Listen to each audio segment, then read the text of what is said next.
here with you on Enlightened World Network, and it's Earth Day. So before we start our conversation, let's just take a few minutes to settle in and connect. And we'll start by just taking a deep breath in through your nose. Hold it for a few seconds, and as you release it, release any tension in your neck and your shoulders, in your jaw, in your back. And take another deep breath in through your nose. Hold it.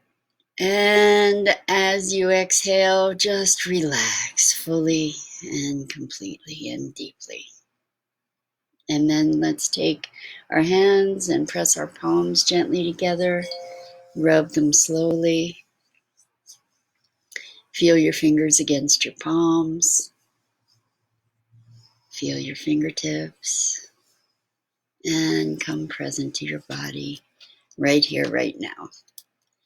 So today is the 50th anniversary of Earth Day, and I can't imagine that there has been an Earth Day more important than this one, because we have the opportunity to turn the tide on our future right now by choosing to shift our behaviors. And one of the biggest concerns for me on the planet right now, and there are many, but what I'll focus on today is plastic and our use of plastic without even thinking. So I want to address some simple things that we can do that will make a profound impact. One is stop buying bottled water. Just stop it, unless it's in glass. The plastic that is generated by bottled water that stays here forever is enormous, and the reason that people drink bottled water typically is because they believe that it's safer than drinking tap water, and perhaps it's more convenient. But what I want to address is that the fact of the matter is that bottled water contains microplastics. So, and there have been a number of different studies that have discovered that the quality of the water that's in the bottles is often no better than tap water. So what's the solution? If you're concerned about water purity, buy a water purifier that is a high quality purifier. There are all kinds of home purifiers you can purchase, but in addition to that, there are portable bottles. We represent a bottle called the Purity, Puritii bottle. It's less expensive than the same volume of plastic bottled water that you would buy. And you can find this on sustainabilitynow.global. I believe we have a link there, and if not, you can message me, and we can help you out there. But this is not a plug just for that. This is really just to say, stop buying bottled water. So let's talk about what else we can do. We can carry our own bags when we go to the grocery store, and when we go to any store to purchase anything, whether it be clothing or supplies for whatever, you can carry your own bag. What else can we do? We can stop using plastic straws. What we're looking at here is single-use plastics primarily. Stop buying frozen foods that are packaged in plastic, which most of them are. Stop. What else can we stop doing? what we can start doing is we can start shopping for produce where it's not prepackaged. So buy produce that isn't prepackaged, and go find places where you can buy certain foods in bulk. For instance, Whole Foods has bulk food sections where you can serve yourself whatever volume of rice or other grains or nuts and etc. that is not prepackaged, and just be sure not to use the plastic bags. Bring paper bags or use paper bags. They often have that option. You may have a local co-op that has bulk foods. Right now, with the isolation that we're in, there are more limitations on the serve yourself sort of bulk foods that are available, but they are still available at a variety of locations. What else can we do as far as plastic? Let's see. When we use disposable plates or plastic utensils, stop. Just stop. And if you already have these things on hand, use them, but rewash them. Repurpose them. If you have bought things in plastic bags, reuse the plastic bags.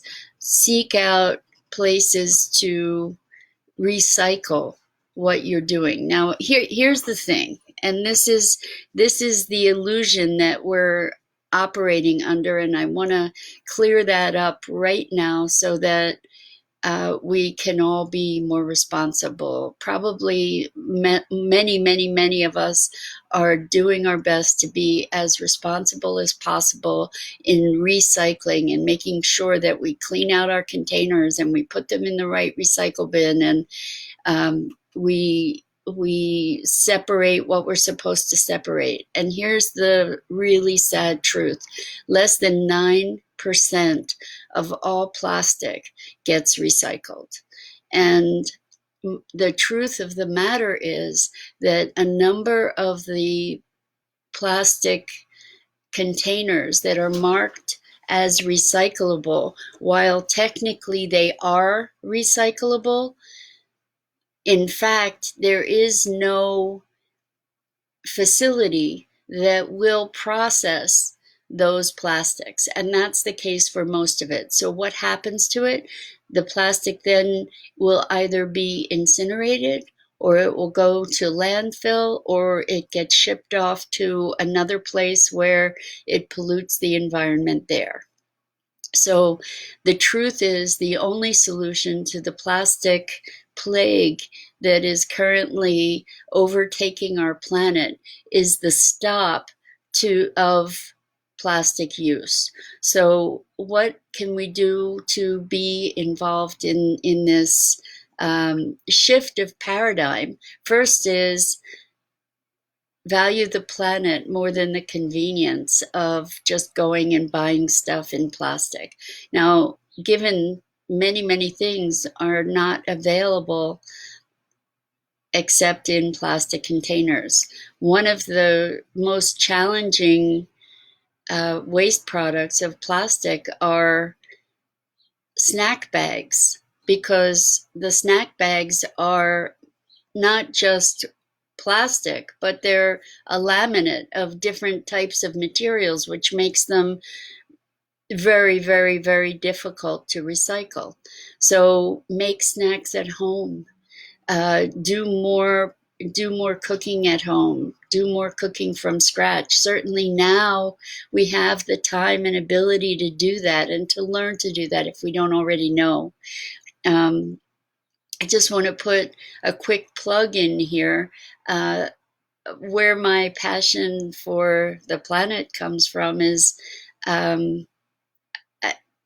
I realized that of all the things we've talked about, purpose in previous podcasts here, but of all the things that I looked at to discover what my purpose was, one of the keys to that discovery is looking at what breaks your heart. And when I looked at what we're doing to the planet, I would just well up with tears. And from that came inspiration to create. Well, I have a very big vision for an eco park, which I keep teasing you with. Eventually, I'll talk to you more about that. But what grew out of it was a podcast that I have with my business partner, Scott Billy, and it's called Sustainability Now, and you can find it at sustainabilitynow.global, and you can find us on Facebook as well. And so the other things that we can do are to become more conscious. The more conscious we become, the more naturally our behavior will shift. So if you just notice as you go through your day what you're interacting with that's plastic and what you might be able to eliminate, it will be eye-opening for you. I went through a 1-month plastic challenge last July, and it was really, really challenging to find ways to not be buying things that were in plastic, particularly single-use plastics. So take a personal assessment and use this opportunity to get really creative about how you can proceed without using plastic, and at the very, very least by reducing your plastic use, and particularly single-use plastic. And so much of it is just a matter of being conscious and aware. So when I would go to a restaurant that was a fast food place, I found that people were willing in many, many cases to put the food in my container. So I would bring a container and I would have the food put in my container. I'd bring my own utensils, and that way I didn't have to make use of the disposable utensils and plates that were given to me. The other thing that we can do is bring our own straw. So there are straws in all kinds of materials. There are glass straws and bamboo straws and paper straws, and it goes on and on and on. Silicone straws. So get some straws and carry a bag with you that has, it's like your survival kit, where you have a napkin and utensils and containers, and that way you're prepared for whatever circumstance might arise. And of course, carry your own water bottle. Let's see, what else can we do? Well, there is a wonderful, wonderful website called The Story of Stuff. It's storyofstuff.org. And you can go there and learn about stuff. Learn about what we're doing with plastics. Learn about how we have been manufactured to be consumers, how we have truly been deliberately brainwashed to consume and throw things away. And what we have the opportunity now, particularly as we're confined to our homes much more, we have the opportunity now to find new ways of providing for ourselves, find new foods to eat, find ways to prepare things. And it was really interesting, not that long ago, I read that there were all kinds of trends going through the grocery stores as this epidemic has proceeded. And initially it was for toilet paper and first aid kinds of things and antibacterial soaps and um, and gels, etc. And then the next big trend was baking goods. So lots and lots of people are relying more upon themselves to be baking, to be providing food for the family in a more direct way. And the truth is that this food is much, much healthier. And it doesn't go through the massive production process and all the expenditures of energy and waste that are part of that production. So back around to plastic, we often are very, very conscious of the amount of plastic that is piling up in our environment, but we often don't even consider the production process that brought that plastic into being. So plastic that we're used to is derived from fossil fuels. And as we think about fossil fuels, we're aware of fracking and pipelines and spills and pollution and noise and light pollution that is created in the process of creating oil and fossil fuel products. And we also then don't consider the amount of waste that is produced once the fossil fuels are gotten out of the ground. Then in the process of producing the plastics, that's also a toxic scenario. And then, of course, the cost of delivering the products that are packaged in plastic that we've come to rely on out of convenience. So it's a very, very big picture. There's so much here for us to be looking at as we are using less fossil fuels for fueling our cars, doing less traveling right now.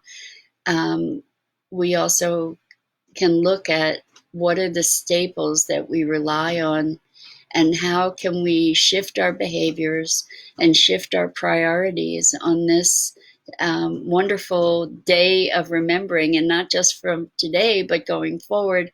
How can we shift our priorities so that we prioritize people and planet and over convenience and in I'm not even going to get into the profit end of what drives so much of this in terms of corporate interests that consider profit more important than anything else.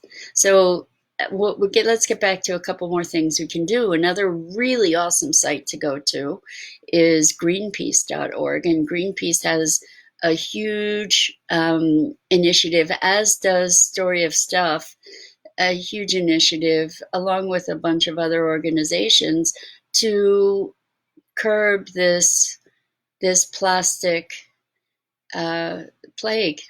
So one of the things that we want to be aware of is that I mentioned that we have been brainwashed to be consumers, but we have also been brainwashed to believe that it's our responsibility and our ability as consumers to clean up the plastic problem. And we need to look at the fact that that's a deflection.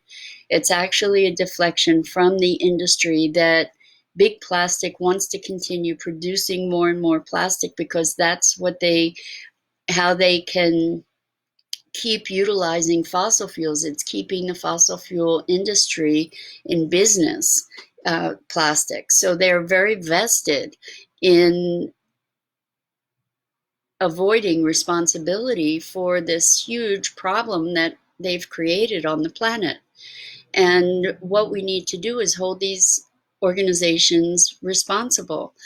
And one of the ways that people are doing that, and there's a guidebook for this on the Story of Stuff website, storyofstuff.org, is to be doing inventories of waste. And what people do is either individually or with a group of people go to an area and they pick up all the trash.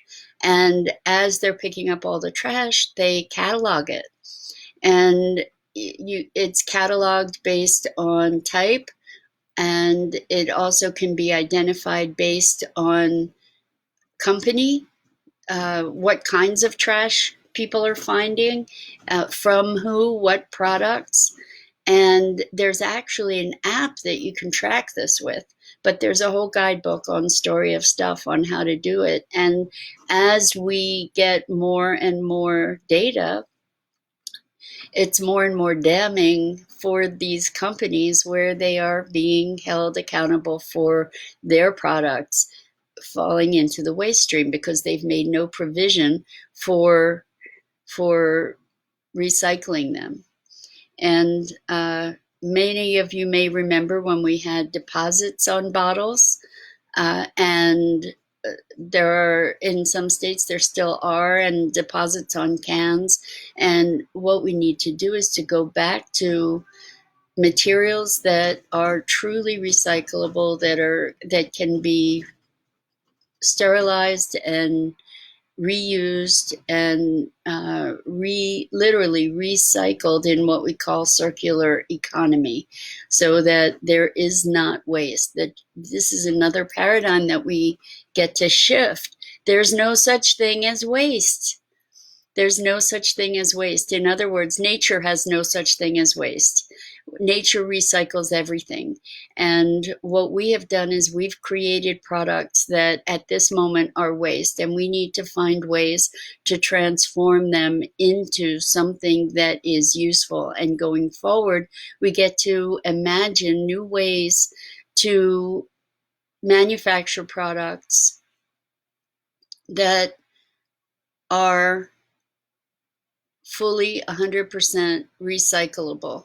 So rather than buying a vacuum cleaner that once it breaks, we throw it out and we get a new vacuum cleaner, what we want to do is, for instance, have a vacuum cleaner that has parts that can be replaced so that we can maintain it for longer and longer periods of time. And why do we not have that? Because we, again, circling back, have been manufactured to be consumers. And so we wanted things, not you and I, but manufacturing companies wanted things to be disposable, to become obsolete. So what you notice with phones is eventually the phone won't be able to support new software, and the phone doesn't have replaceable parts. And when it's done, it's done. It's more and more trash. When the new phone comes out, we've rushed and made lines outside of stores to get the new phone. So just the frenzy that we have when we go on shopping sprees for the holidays on Black Friday, the fact that people line up outside the stores to go and purchase all these things rather than make gifts or do something creative that is from the heart to share. So this is a lot. I got on a rant. This is obviously a passion for me. I want to invite you to join us at on Sustainability Now tomorrow evening, which is Thursday. Every Thursday at 7 p.m. Eastern Time, we do a hangout where we're showing a movie, and then we have conversation afterwards. And this week we are showing a new documentary put out by the Story of Stuff. It's a full-length documentary, and it's called The Story of Plastic.